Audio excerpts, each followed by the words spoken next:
Pencegahan stroke ya, baik. Pencegahan stroke nih, oke untuk teman-teman bagi Anda yang sedang mengalami keluhan penyakit stroke ataupun yang belum ya, yang belum maksudnya ya mudah-mudahan kita tidak terkena stroke ya, mudah-mudahan kita tidak terkena penyakit stroke. Tapi jika Anda takut atau mungkin kita semuanya pasti takut nih, jangan-jangan nanti terkena stroke. Nah, mulailah dari sekarang kita melakukan pencegahan apa supaya tidak terkena penyakit stroke. Bagaimana caranya? Seperti kita tahu, stroke itu adalah kondisi ketika terjadi penyumbatan pembuluh darah sehingga menyebabkan kerusakan pada bagian sel saraf otak. Nah, sel saraf otak ini kekurangan oksigen, guys, kekurangan oksigen, kekurangan nutrisi, sehingga kerja dari sel saraf motor di bagian otak ini terganggu, bahkan tidak bisa berfungsi dengan baik.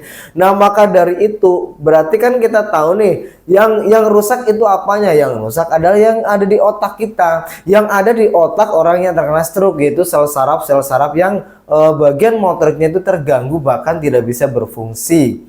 Nah, seperti kita tahu, otak adalah organ vital ya, organ vital yang ada di tubuh kita. Fungsinya itu adalah saling berkaitan dengan anggota tubuh kita yang lain.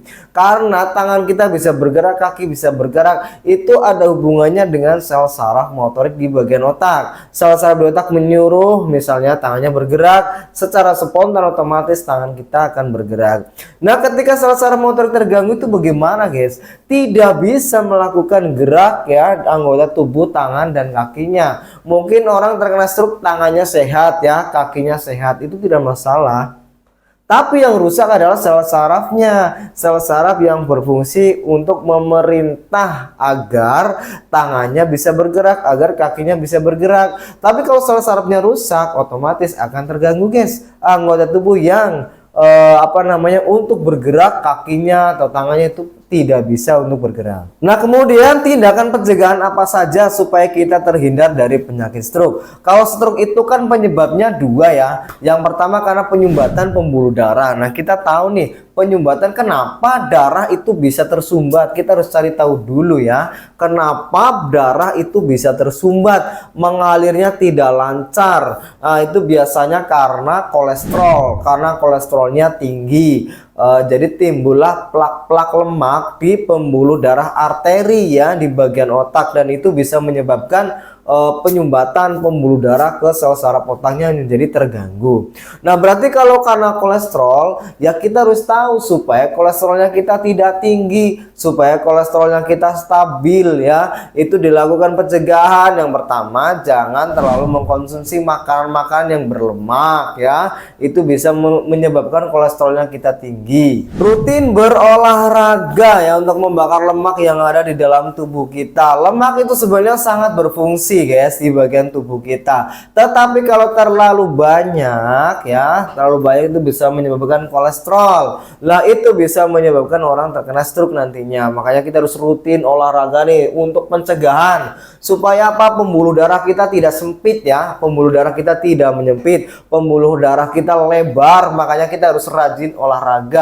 Paling tidak minimal 2 kali 3 kali sehari kita harus mengeluarkan keringat ya. Keringat itu sehat, guys. Dari mana racun-racun toksin di dalam tubuh kita keluar kalau tidak dengan keringat yang keluar? Ya memang dengan urin yang keluar itu juga bisa. Cuma kalau misalnya orang kurang minum juga itu tidak, pipisnya jarang ya, olahraganya keluar keringatnya jarang. Nah, itu toksin dalam tubuh kita itu mau keluar dari mana? Seperti itu ya. Yang selanjutnya adalah berhenti merokok. Kurangilah merokok. Merokok itu kan mengganggu kesehatan di dalam tubuh kita. Ya, terutama adalah aliran oksigen yang ada di dalam tubuh kita itu menjadi terganggu, terhambat karena orang yang suka kebiasaan merokok. Hindari juga begadang ya. Begadang itu menyebabkan penyakit, guys. Orang yang mungkin dia punya jadwal malam ya, bekerjanya malam itu tidak masalah ya, karena itu memang sudah menjadi kewajiban tugasnya dia untuk bekerja malam, tapi siangnya mungkin istirahat. Tapi kalau seperti orang yang si A misalnya siangnya udah kerja dari pagi sampai sore ya, dia punya aktivitas pekerjaan dari pagi sampai sore, malamnya pun dia begadang, guys. Malamnya begadang, jarang tidur, tidurnya seringnya larut malam, itu pasti menyebabkan penurunan ya imunitas dalam tubuhnya, dan itu juga menyebabkan kurang istirahat anggota badan tubuh kita kurang istirahat, jadi tidak bisa maksimal fungsi dari anggota tubuh kita tidak bisa maksimal, yang harusnya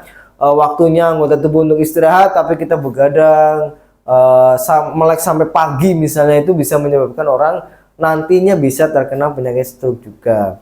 Nah, setelah kita tahu nih penyebabnya dan juga cara tentang stroke itu, maka kita juga harus tahu nih solusinya jika orang sudah terkena penyakit stroke, guys. Jika orang sudah terkena penyakit stroke atau pencegahan ya bagi Anda yang takut misalnya bisa terkena stroke, saya rekomendasikan kepada Anda satu produk yang bagus sekali, namanya adalah Chain Morgo ya.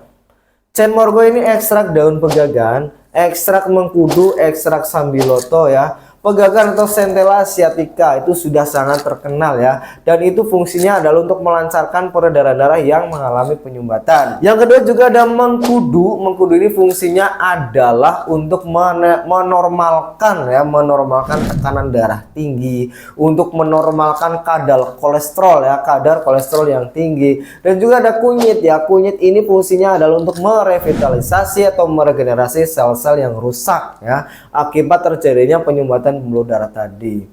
Nah, selain itu juga saya informasikan bagi Anda yang sedang mengalami stroke atau keluarga Anda yang mengalami stroke parah ya, serius, saya juga merekomendasikan minyaknya untuk pengobatan luar ya, minyak herbal Maulana. Ini untuk pengobatan luarnya, guys. Jadi selain pengobatan dalam dengan Chain Morgo, saya juga rekomendasikan minyak herbal Maulana untuk pengobatan luarnya. Jadi nanti dengan cara diurut atau dipijat ya di bagian tangan yang susah bergerak, kaki yang susah bergerak, itu untuk menormalkan atau untuk melancarkan peredaran darah yang mengalami penyumbatan.